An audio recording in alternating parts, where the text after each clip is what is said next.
Les jeunes Tunisiens construisent leur démocratie. Le titre de ce Parlement en version moins de 30 ans, tout est fait pour montrer à cette génération qu'elle a son mot à dire sur son pays.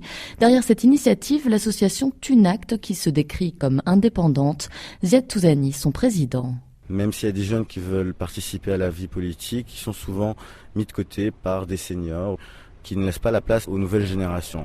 Sachant qu'en Tunisie, la moitié de la population a moins de 30 ans. Tous n'ont pas encore les codes de la politique ni de revendications précises. Les attentes sont larges pour Manel, originaire de Ben Guerdane à la frontière libyenne. Pour moi, c'est une occasion de savoir les autres régions, comment ils pensent, comment ils voient la situation politique en Tunisie.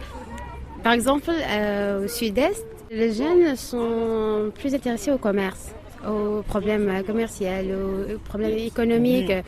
Parce que ça circule à la frontière et c'est toute une économie parallèle. Ouais. Mais à Tunis, généralement, aux cultures, à la vie politique. Nesrine, venue de Gabès sur la côte Est, a elle un combat en tête, la lutte contre la pollution des industries du phosphate. C'est évident, les solutions vont être concrètes et vont être approuvées par des arguments et suffisamment des informations. Parce que moi, je suis étudiante en littérature anglaise, j'ai pas les moyens et j'ai pas des connaissances. Rasoir, relations internationales. Safia, éducation. Mahrez, terrorisme. Asma, droits de l'homme. Frédéric, économie.